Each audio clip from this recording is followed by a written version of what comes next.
Hello students, कैसे हैं आप सभी। मैग्नेट ब्रेन्स हिंदी मीडियम में मैं लाली वर्मा आप सभी का बहुत बहुत स्वागत करती हूं। स्वागत करने के साथ साथ ये आशा भी करती हूं कि आप सभी स्वस्थ होंगे, खुश होंगे, प्रसन्नचित होकर अपने आप का ख्याल रख रहे होंगे। बिल्कुल किसी भी तरीके से अपने प्रति लापरवाही मत कीजिएगा, क्योंकि स्वस्थ शरीर में ही स्वस्थ मस्तिष्क का वास होता है। ठीक है, जब हम रहेंगे फिट तभी तो होंगे हिट, और आपको होना है हिट और खुश भी, क्योंकि भाई मैग्नेट ब्रेन्स हिंदी मीडियम लेकर आ गया है पाठ्य पुस्तक, कक्षा 8वीं की पाठ्य पुस्तक भी। किस लिए आज मैं लेकर आई हूं आपकी पाठ्य पुस्तक का पाठ 9वां है। नाम है अशोक का शस्त्र त्याग, लिखा है वंशीधर श्रीवास्तव जी ने। प्रीवियस वीडियो में हमने देखा कि लेखक का जन्म कब हुआ, किस तरह की रचनाएं थी और उन्हें कौन कौन से पुरस्कार प्राप्त हुए। साथ ही साथ हमने अशोक का शस्त्र त्याग पाठ का सार भी देखा, कहानी भी जानी। कहानी मतलब कि क्या था उस समय, क्यों सम्राट अशोक ने शस्त्र त्याग कर दिया, क्यों उन्होंने अपने हाथ की तलवार को नीचे फेंक दिया और सिर झुकाकर खड़े रहे, आखिर क्या था। तो वे बच्चे भली भांति उत्तर दे देंगे जिन्होंने प्रीवियस वीडियो देखा है, और जिन्होंने प्रीवियस वीडियो नहीं देखा वो कहेंगे अरे क्यों क्यों, क्या हार गया अशोक, क्या सामने कोई ऐसा राजा था। इसलिए कह रही हूं पहले वाला वीडियो देखो। आज मैं लेकर आई हूं पाठ 9 अशोक का शस्त्र त्याग के प्रश्नोत्तर। ठीक है, अब हम चलते हैं पहले प्रश्न पर। अच्छा, कोई एक बताएगा मुझे कि सम्राट अशोक कहां के थे, उनकी ससुराल कहां थी और उन्होंने क्या क्या निर्माण करवाया, मुझे बताइएगा। चलिए तो हम चलते हैं पहले प्रश्न पर। पद्मा के ललकारने पर भी अशोक ने युद्ध करना स्वीकार क्यों नहीं किया। अब हमें सबसे पहले तो ये पता होना चाहिए कि पद्मा कौन थी। रानी पद्मावती की बात नहीं कर रहे हैं हम, यहां हम बात कर रहे हैं कलिंग, जिसको पता है, जिसने वीडियो देखा है, कलिंग राज्य की राजकुमारी पद्मा। ठीक है, राजकुमारी थी पद्मा,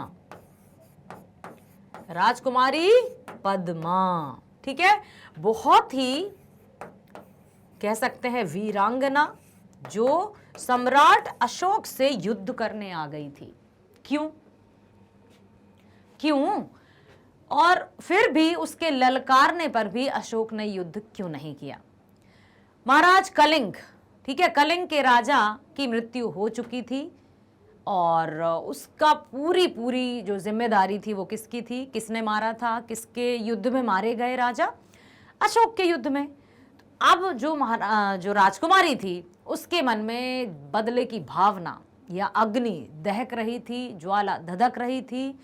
सम्राट अशोक अपने सैनिकों से कहते हैं कि भाई हमने कई वर्ष बीत गए लेकिन आज तक कलिंग के दरवाजे नहीं खुले हैं, चलो एक बार फिर प्रयास करते हैं, या तो आज कलिंग के दरवाजे खुलेंगे या फिर हम सदा के लिए अपने अवध लौट जाएंगे। अब जैसे ही वे जाते हैं देखते हैं कि अचानक से दरवाजे खुल जाते हैं, द्वार खुल जाते हैं। सब लोग चकित, कहते महाराज दरवाजे खुल गए हैं, क्यों, कैसे।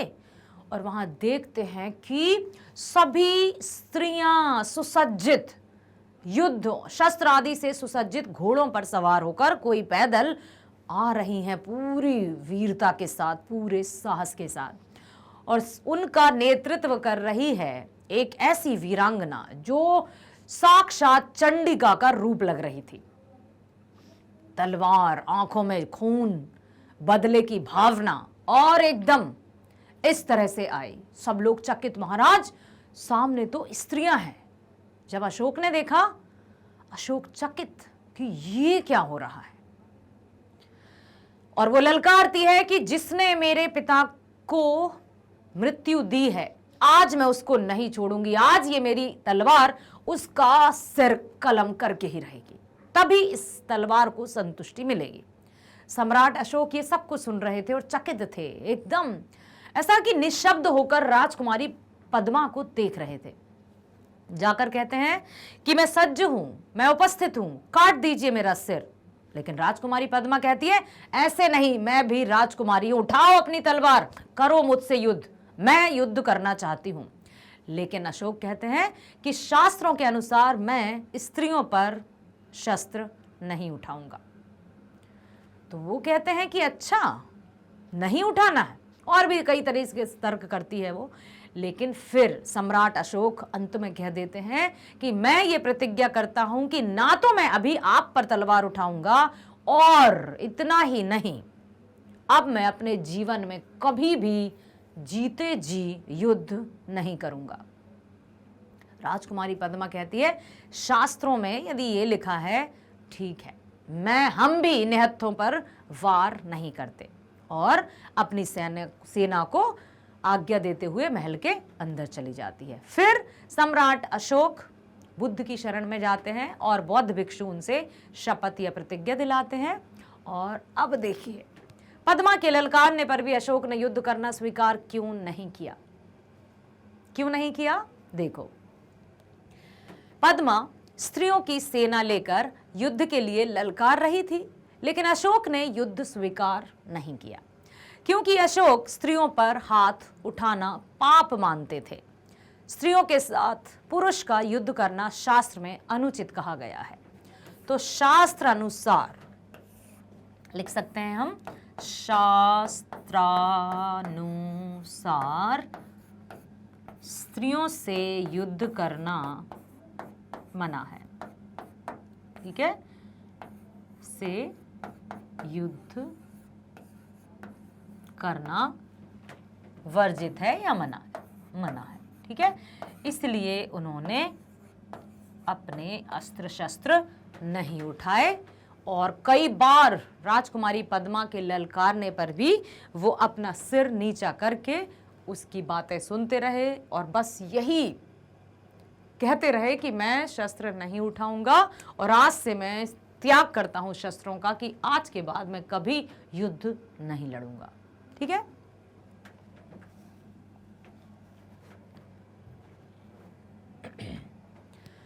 अगला प्रश्न है, पद्मा को अशोक से बदला लेने का अच्छा अवसर था, तब भी उसने अशोक को जीवित क्यों छोड़ दिया? ये भी एक बात थी कि चाहती राजकुमारी पद्मा तो अशोक को मार सकती थी, अपने पिता के हत्यारे का सर धड़ से कलम कर सकती थी, लेकिन फिर भी उसने नहीं मारा। जबकि और कोई शत्रु होता या दुश्मन होता तो वो जरूर अपने शत्रु सेना या शत्रु राजा का वध कर देता, परंतु पद्मा ने ऐसा नहीं किया।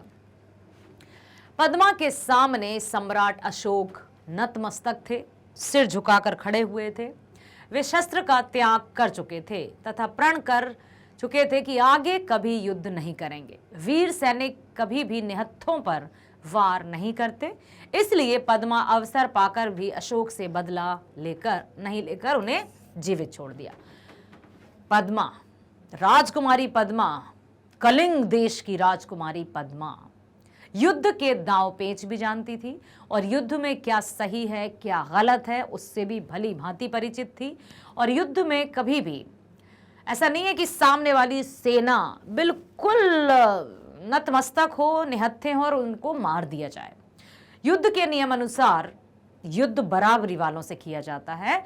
तो यहाँ पर जब पद्मा के समक्ष अशोक नतमस्तक थे, परंतु पद्मा ने फिर भी उनको नहीं मारा, क्योंकि वो निहत्थों पर वार नहीं कर सकती। निहत्थे का अर्थ समझते हो बेटा? निहत्थे मतलब हाथों में कोई हथियार ना होना। निहत्थे था। निहत्थे मतलब जिसके हाथ में कोई शस्त्र ना हो। ठीक है, जो युद्ध के लिए तैयार ना हो उस पर वार करना कायरता कहलाती है। और राजकुमारी पद्मा वीरांगना थी, ऐसे ही नहीं उसने तलवार उठा ली थी। ठीक है, वो युद्ध के दांव पेच भी जानती थी, न्याय नीति की बातें भी जानती थी, इसलिए अशोक के निहत्थे होने पर उसने वार नहीं किया और उसे जीवित छोड़ दिया। हाँ, अब आया है प्रश्न तीसरा। बुद्धं शरणं गच्छामि, धर्मं शरणं गच्छामि, संघं शरणं गच्छामि। ये आपके पाठ में संस्कृत में श्लोक दिए गए हैं। संस्कृत में भाषा में लिखे हैं, इन्हें हिंदी में अनुवाद कैसे करेंगे? हिंदी में इनका क्या अर्थ है कि जब बौद्ध भिक्षु ने सम्राट अशोक को प्रतिज्ञा दिलाई तो अंत में उन्होंने क्या कहा था? बोलो, बुद्धं शरणं गच्छामि। तो इसका अर्थ होता है कि मैं भगवान बुद्ध की शरण में जाता हूं। ठीक है, बुद्ध धर्म की शरण में जाता हूं। बुद्धम शरणम गच्छामि, बुद्ध की शरण में जाता हूं, बौद्ध धर्म की शरण में जाता हूं और संघ की शरण में जाता हूं। जो बुद्ध संघ, संघ मतलब समझते हो ना, जो वहां के अनुयायियों या जो उस धर्म में, जिस धर्म का जो पालन किया जाता है और उसमें जो जो नियम और कानून होते हैं उन्हीं का मैं अब अनुसरण करूंगा। और बौद्ध धर्म के अनुसार युद्ध मना है, वर्जित है। तो उन्होंने बौद्ध धर्म स्वीकार किया और साथ ही साथ उन्होंने जो बौद्ध भिक्षु थे उनके द्वारा दिए गए इन वाक्यों का उच्चारण भी किया और सिर्फ उच्चारण ही नहीं किया, उनको आत्मसात किया। आजीवन सम्राट अशोक ने शस्त्र नहीं उठाए। एक प्रश्न मैं यहां पर आपसे करना चाहती हूं बेटा कि बताइए सम्राट अशोक कहाँ के थे? कौन सा उनका देश था? ठीक है, भारत था। भारत में कहाँ के थे? और उनकी ससुराल के बारे में भी बताइए। ससुराल से जुड़ा हुआ एक अच्छा सा एक किस्सा है, या यूं कहूं कि एक बहुत महत्वपूर्ण बात है। मैं आप लोगों से जानना चाहती हूं कि आप पता करके मुझे बताएं कि सम्राट अशोक की ससुराल कहाँ थी, उनकी पत्नी कहाँ की निवासी थी और वहाँ उन्होंने क्या कुछ ऐसा निर्माण कराया था जो प्रसिद्ध है, ये जानना चाहती हूँ मैं। ठीक है, तो मुझे आप कमेंट करके बताइए कि सम्राट अशोक कहाँ के थे और साथ ही साथ उनकी ससुराल कहाँ थी और उस ससुराल में उन्होंने क्या निर्माण कराया। क्या कोई ऐसा, नहीं अब ज़्यादा नहीं कहूँगी अन्यथा आप लोग तुरंत समझ जाएंगे, उत्तर ही जान जाएंगे। अब हम चलते हैं पाठ से आगे के प्रश्नोत्तर। सैनिकों को उत्साहित करने के लिए राजकुमारी पद्मा और सम्राट अशोक द्वारा कही गई बातों की तुलना कीजिए और बताइए कि अधिक प्रभावशाली कौन है। प्रश्न समझ में आया? देखो, सैनिकों को उत्साहित करने के लिए राजकुमारी पद्मा और सम्राट अशोक द्वारा कही गई बातों की तुलना कीजिए और बताइए कि अधिक प्रभावशाली कौन है। क्या कहा था राजकुमारी पद्मा ने कि उठो वीरांगनाओं और दुश्मन के सर को धड़ से कलम कर दो, या तो मारो या मर जाओ, सिर झुकाना नहीं है, घुटने नहीं टेकना है। और इस तरह की वीरव्रती बातें जब राजकुमारी पद्मा ने अपने साथियों से कही, और साथियां भी सब कौन थी? स्त्रियां, वीरांगनाएं, तो सब की सब सज्ज थीं कि या तो जीतेंगे या मरेंगे, जीते जी कलिंग अशोक के हाथों नहीं सौंपेंगे, ये कहा था। तुलनात्मक दृष्टि से राजकुमारी पद्मा द्वारा कही गई बातें सैनिकों के लिए अधिक प्रभावशाली थी।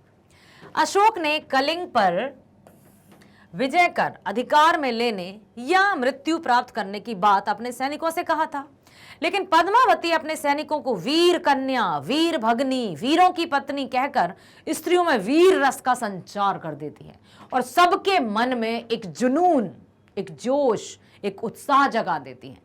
कि जब सम्राट अशोक ने क्या कहा था, सिर्फ क्या कहा था उन्होंने कि अपने सैनिकों से कहा सिर्फ कि सैनिकों तैयार हो जाओ, सैनिकों। लेकिन राजकुमारी पद्मा ने क्या कहा कि वीर कन्या, वीर भगनी, वीरों की पत्नी, इस तरह से उन्होंने हर एक को संबोधित किया, जिससे जो स्त्रियां थीं उनके मन में वीरता का संचार हुआ, वीर रस का संचार हुआ और उनकी आंखों के सामने अपने पति की मृत्यु, अपने भाई की मृत्यु, अपने माँ या बच्चे की, मतलब जो माँ थी उनके बच्चे की गोद सूनी कैसे हुई, माँ की गोद सूनी कैसे हुई, वो उनके हृदय में जैसे ज्वाला धधक उठी, जिससे वीरता का संचार हुआ। इसके साथ साथ पिता, भाई, पुत्र, पति के हत्यारे से लोहा लेकर मातृभूमि को पराधीन होते नहीं देखने की प्रतिज्ञा करवाती हैं, जो अधिक प्रभावशाली है। राजकुमारी पद्मा द्वारा कहे गए वाक्य जो उनकी सेना के लिए कहे गए, अर्थात सभी वीरांगनाओं के लिए कहे गए, उन्होंने हर एक वीरांगना को उनके संज्ञा, अर्थात उन्हें एक संज्ञा दी जिससे उनके मन में वीरता उत्पन्न हुई, भगनियों मतलब बहनों, पत्नियों, ठीक है, और साथ ही साथ उन्होंने वीरों की पत्नी, कन्या, भगनी, सबके लिए, भाई, पुत्र, पति के हत्यारों से लोहा लेने के लिए तैयार हो जाओ, सज्ज हो जाओ। आज तुम्हारे सामने जो सेना खड़ी है वो उसी हत्यारे की है जिसने तुम्हारे पति को, तुम्हारे भाई को और तुम्हारे पुत्र को मार गिराया है। ऐसे में सभी जो वीरांगनाएं थी वो ज्वाला से धधक उठी और बस उनके मन में सिर्फ एक भाव था, सम्राट अशोक से बदला लेना। और इतनी वीरता के साथ उन्होंने ये भी कहा कि या तो मरेंगे या मार डालेंगे, जीते जी कलिंग पर घुसने नहीं देंगे, अशोक को कलिंग पर राज नहीं करने देंगे। तो उसकी ज्यादा मतलब जो संवाद था या जो सैनिकों के लिए कहा गया वो पद्मा का ही ज्यादा इफेक्टिव था या प्रभावी था। इस एकांकी को कहानी के रूप में लिखिए। अब ये एकांकी है, इसको कहानी के रूप में कैसे लिखें? एकांकी समझते हो, जो नाटक की तरह रहती है जिस पर एक कहानी आधारित रहती है, ठीक है। अब देखो बेटा, सज्जित स्त्रियों की विशाल सेना फाटक के बाहर निकलने लगती है। सेना के आगे पुरुष वेश में एक वीरांगना है जो सैनिक के वेश में साक्षात चंडी सी दिखाई दे रही। चंडी समझते हो आप? महाकाली, जिनको देखकर ही कांप उठते हैं, थर थर कांप उठते हैं। काली काली अमावस की रात में काली निकली कल भैरव के साथ में, सुना है आपने ये? तो जो देवी चंडी रहती है उसके रूप को देखकर ही सामने का शत्रु जो रहता है ना, दुश्मन, वो प्राण त्याग देता है। तो जो पद्मा थी, राजकुमारी पद्मा, उसका रूप साक्षात चंडी के समान दिखाई दे रहा था। यह कलिंग महाराज की लड़की पद्मा है। स्त्रियों की सेना अशोक की सेना से कुछ दूरी पर रुक जाती है, ठीक है। और उसके बाद आपको पता ही है कि वो ललकारती है कि मैं अपने पिता के हत्यारे को आज नहीं छोड़ूंगी। कौन है जिसने मेरे पिता को मारा है? सम्राट अशोक। जैसे ही देखते हैं स्त्रियों की सेना है, वो पीछे भी हट जाते हैं और नतमस्तक हो जाते हैं। बार बार पद्मा के कहने पर, राजकुमारी पद्मा के कहने पर भी वो उस पर आक्रमण नहीं करते हैं। साथ ही साथ अपने सैनिकों से भी कहते हैं कि सैनिकों, अपने हथियार फेंक दो, और आत्मसमर्पण कर देते हैं, नतमस्तक हो जाते हैं। हाँ, बहुत अच्छा प्रश्न है, उत्तर आप दीजिएगा। यहाँ जो लिखा है उसका तो हम पढ़ ही लेंगे, लेकिन मैं चाहती हूँ कि आप अपने अपने उत्तर जरूर दें। अगर आप पद्मा की जगह होते तो क्या करते? तर्कपूर्ण उत्तर दीजिए। यदि आप पद्मा की जगह होते और आपके सामने आपका बिल्कुल कट्टर शत्रु या दुश्मन खड़ा होता जिसका खून पीने के लिए आपकी तलवार लालायित होती, तो आप क्या करते? क्योंकि राजकुमारी पद्मा आंखों में खून लेकर आई थी, तलवार को एकदम से पूरी तरह से सज्ज करके आई थी कि आज मैं पिता के हत्यारे को नहीं छोड़ूंगी। लेकिन फिर भी सम्राट अशोक ने जब युद्ध करने से मना किया, आत्मसमर्पण कर दिया, तो पद्मा ने भी अपनी सेना को अंदर ले लिया, अर्थात युद्ध नहीं किया। क्या आप भी यही करते जो पद्मा ने किया, या फिर कुछ और ही होता? देखो, अगर हम अशोक या पद्मा की जगह होते तो वही व्यवहार करते जो वीरोचित व्यवहार दोनों ने किया। वीरोचित, वीरोचित, ठीक है। यहां पर वीरों के लिए जो उचित होता है, ठीक है, जो वीरों के लिए उचित होता है वही व्यवहार हम भी करते, क्योंकि एक वीर कभी भी कायरों के ढंग नहीं अपनाते हैं। एक वीर हमेशा न्याय और नीति से चलते हैं। जो न्याय और नीति से ना चले वो वीर नहीं, कायर होते हैं, ठीक है।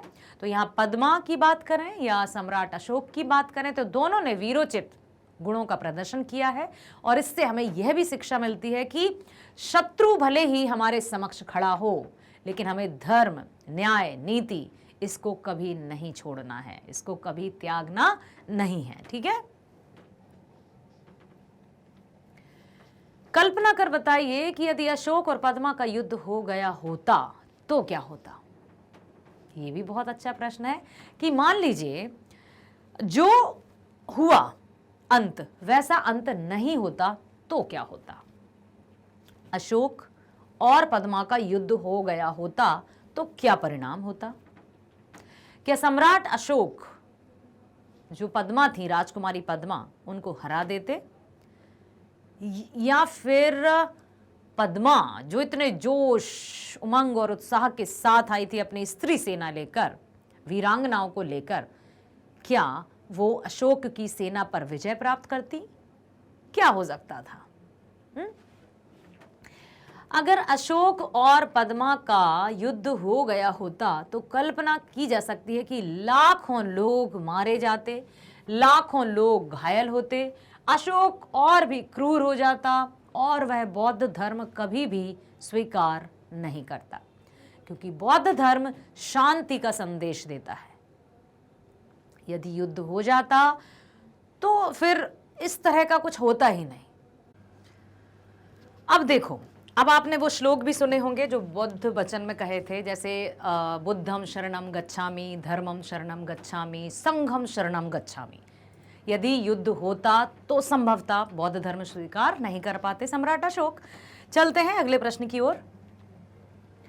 अस्त्र और शस्त्र के अंतर को लिखिए। अरे वाह, ये प्रश्न आ गया, क्या बात है। अब मुझे बताइए कि जिसने ध्यान से सुना था ना बेटा, वो तो बता देंगे कि क्या अस्त्र क्या शस्त्र। याद कीजिए वो पल जब मैंने आपको बताया था इसी वीडियो में, थोड़ा सा आप, लेकिन उत्तर नहीं देखेंगे। बताइए अस्त्र और शस्त्र, ईमानदारी से। अस्त्र क्या होते हैं, शस्त्र क्या होते हैं, कैसे मैंने बताया था। शस्त्र साथ में लेकर चलाए जाते हैं, मतलब साथ में लेकर लड़े जाते हैं, तलवार भाला नहीं, तलवार जैसे। और अस्त्र मतलब जो फेंक कर, बस एक का ध्यान रखो, दूसरा अपने आप रह जाएगा। शस्त्र साथ में, बाकी जो अस्त्र है वो फेंक कर। देखते हैं उत्तर में क्या लिखा है। शस्त्र मतलब इसकी बात की जा रही है। शस्त्र वह हथियार है जो हाथ में लेकर चलाया जाता है, ठीक है, जैसे तलवार, गदा, फलसा इत्यादि। और अस्त्र वह हथियार जिसको फेंक कर चलाया जाता है, जैसे तीर, भाला, बम, ठीक है। ये क्या है जो फेंक कर चलाए जाते हैं, अस्त्र। और जो हाथ में लेकर चलाए जाते हैं, शस्त्र। अब तो नहीं भूलोगे, साथ में शस्त्र बाकी अस्त्र। युद्ध से हानि विषय पर अपने मित्र को एक पत्र लिखिए। अब जब भी आपने पता है ना कितने प्रकार के होते हैं बेटा पत्र, औपचारिक, अनौपचारिक। औपचारिक और अनौपचारिक, ठीक है। तो औपचारिक पत्र वे पत्र होते हैं जो ऑफिशियल लेटर, जिनको अंग्रेजी में कहते हैं, जो अपने कार्यालय से संबंधित, अर्थात ऑफिस, कार्यालय, जिसमें हम औपचारिकताएं निभाते हैं। चाहे हम विद्यालय के प्राचार्य को लिखें, या किसी मंत्री को लिखें, या किसी अधिकारी को लिखें, जैसे परिवहन मंत्री को लिख सकते हैं, नगर निगम अधिकारी को लिख सकते हैं, प्राचार्य महोदय को लिख सकते हैं, संपादक को लिख सकते हैं, जो फॉर्मल लेटर भी कहते हैं अंग्रेजी में इनको, जो कार्यालय अर्थात ऑफिस से संबंधित जो पत्र होते हैं उनको औपचारिक कहते हैं। इनमें क्या होता है, औपचारिकताएं निभाई जाती हैं। औपचारिकताएं कैसी, बड़े अच्छे से जिस विषय पर पत्र लिखने को कहा जाता है उसको पूरी तरह से बहुत विषय दिया जाता है, क्योंकि विषय औपचारिक पत्र में लिखा जाता है। औपचारिकताओं का निर्वहन करते हुए पत्र की समापन किया जाता है। यदि हम बात करें अनौपचारिक पत्र की, तो अनौपचारिक पत्र हम अपने संबंधियों को लिखते हैं, सगे संबंधियों को लिखते हैं। संबंधियों में सब शामिल हैं, माता, पिता, भैया, भाभी, चाचा, चाची, मित्र, सब लोग। तो जो हम अपने रिलेटिव्स को लिखते हैं, अपने संबंधियों को लिखते हैं, वे अनौपचारिक पत्र कहलाते हैं। और जो हम अपने अफसर, ऑफिसर या दफ्तर में लिखते हैं, या दफ्तर संबंधी या कार्यालय संबंधी, औपचारिक पत्र होते हैं। औपचारिक पत्र में विषय कंपल्सरीली लिखा जाता है, जबकि अनौपचारिक में विषय नहीं लिखा जाता। ठीक है, इतना बस ध्यान दे लो, तो आप एक अंतर जब समझ जाओगे तो आप बहुत अच्छे से लिख लोगे। अब यहाँ क्या लिखा है, युद्ध से हानि विषय पर अपने मित्र को एक पत्र लिखो। अब बताओ, मित्र को पत्र औपचारिक है या अनौपचारिक? अनौपचारिक। वेरी गुड, वेल डन, बहुत बढ़िया। अब इतना समझ गए ना। अब हम देखते हैं, भागलपुर दिनांक 12/4/2012, कोई भी दिनांक लिखिए। प्रिय मित्र कवींद्र, नमस्ते। हाँ, जब हम मित्र को भी लिखेंगे ऐसा नहीं लिखेंगे हाय हेलो, बहुत से बच्चे ऐसे लिख देते हैं हेलो, नो ऐसा नहीं लिखना है, गलत। या लिख देते हैं मतलब हेलो हाय भी लिख देते हैं बहुत से बच्चे, तो हाय वाय नहीं लिखना है, ये गलत है। आप तो प्रिय मित्र, नाम लिखना है तो नाम लिखिए, प्रिय मित्र नमस्ते, नमस्ते लिखो ना। सस्नेह नमस्ते भी लिख सकते हैं, सस्नेह नमस्कार अर्थात प्रेम भरा नमस्कार, ऐसा भी लिख सकते हैं, अकेला नमस्ते भी लिख सकते हैं, लेकिन ये नहीं लिखना है। हटा देते हैं इसको। मैं कुशल से हूं या कुशलता पूर्वक हूं, तुम भी सपरिवार कुशल होगे। आगे पत्र में युद्ध से हानियों के विषय में लिखना चाहूंगा। आज के परमाणु युग में युद्ध बहुत हानिकारक साबित होगा। युद्ध से मानव का विनाश निश्चित है, ये हम सब जानते हैं कि युद्ध से किसी का भला नहीं हुआ है, युद्ध अर्थात विनाश। लाखों लोग निरपराध मारे जाते हैं, धन जन की अपार हानियां होती हैं। हमारे विचार से युद्ध से होने वाली हानियों के मद्देनजर रखते हुए युद्ध का अंत अनिवार्य है। तुम्हारा मित्र विजय, बस। और जबकि यदि औपचारिक पत्र लिखते हैं तो उसमें हमें बताना होता है कि हम क्या हैं। मान लीजिए हम विद्यार्थी हैं, यदि हम विद्यार्थी हैं तो हम क्या लिखेंगे, आपका आज्ञाकारी, आपका आज्ञाकारी शिष्य। ठीक है। और यदि कोई ऐसा स्टूडेंट या विद्यार्थी का नाता नहीं है, ऑफिस से हमें लिखना है, जैसे संपादक को हमें पत्र लिखना है, अपना कोई हमें किसी जानकारी को हमें न्यूज़पेपर में छपवाना है, तो हम लिख देते हैं अंत में सधन्यवाद, सधन्यवाद और पूर्ण विराम लगाया भवदीय। जब हम किसी दफ्तर में लिखते हैं तो हम भवदीय लिख देते हैं, ये नागरिक वो नागरिक, या इस क्षेत्र का निवासी या उस क्षेत्र का निवासी, ऐसे कर देते हैं। बाकी अनौपचारिक पत्र में तो डायरेक्ट हम अपना नाम लिख देते हैं। नाम कहने का तात्पर्य, यदि मित्र को लिखा है तो मित्र, यदि पिताजी को लिखा होता तो हम क्या लिखते, आपका प्रिय पुत्र विजय। ठीक है, तो जो भी हम जिस भी संबंध को लिख रहे हैं वो संबंध दर्शाते हुए अपना नाम लिख सकते हैं। अब हम चलते हैं एक और प्रश्न की ओर। नीचे 3 वाक्य दिए गए हैं जो प्रश्नवाचक, पूर्ण विराम और विस्मय आदि स्थितियों को प्रकट करते हैं। पढ़िए और समझिए। मगध की विजय हुई है, मगध की विजय हुई है, मगध की विजय हुई है। ओ, उदाहरण के आधार पर ऐसे ही 3 वाक्यों को लिखिए। अब बताओ, क्या इन वाक्यों में कोई अंतर नजर आ रहा है आपको? किस तरह से पढ़ेंगे हम? क्या इसको ऐसे ही पढ़ेंगे, मगध की विजय हुई है, मगध की विजय हुई है, मगध की विजय हुई है, ऐसे ही पढ़ेंगे? नो। देखो, इनको बोलने का तरीका क्या है, क्योंकि पहला है प्रश्नवाचक। हम क्या करेंगे, मगध की विजय हुई है, मतलब सामने वाला समझ रहा है कि हाँ हम उससे पूछ रहे हैं, मगध की विजय हुई है, लग रहा है ना कि हाँ हम पूछ रहे हैं। तो ये कहने के तरीके से समझ में आना चाहिए कि हम क्या कहना चाहते हैं। मगध की विजय हुई, जबकि हमने क्या नहीं लगाया, फिर भी मगध की विजय हुई है, ऐसे नहीं। तुम जा रहे हो, ये नहीं पूछा हमने कि क्या तुम जा रहे हो, क्या, क्यों, कहां, ये नहीं है, फिर भी प्रश्नवाचक होता है।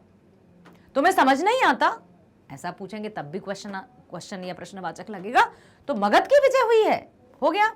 दूसरा है मगध की विजय हुई है, लग रहा है कि हाँ भाई मगध की विजय हुई है, हम जानकारी दे रहे हैं।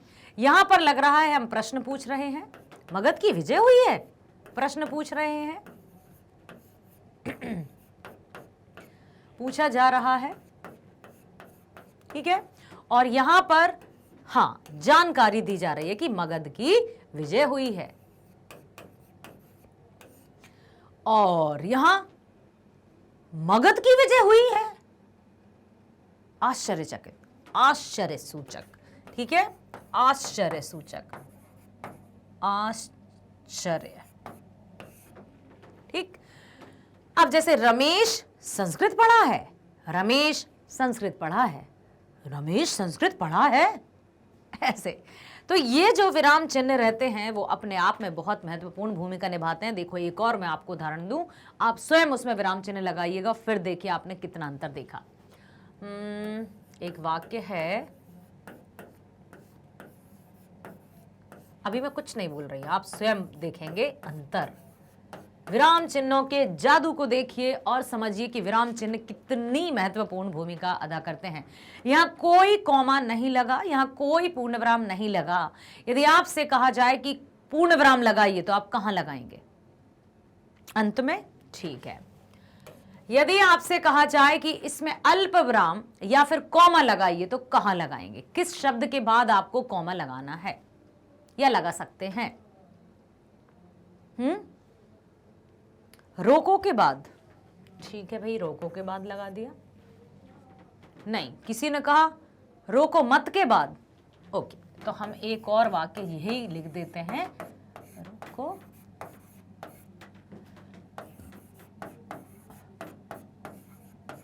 ठीक है, पूर्ण विराम तो लगा। अब किसी ने कहा कि नहीं नहीं यहां भी लगा सकते हैं हम।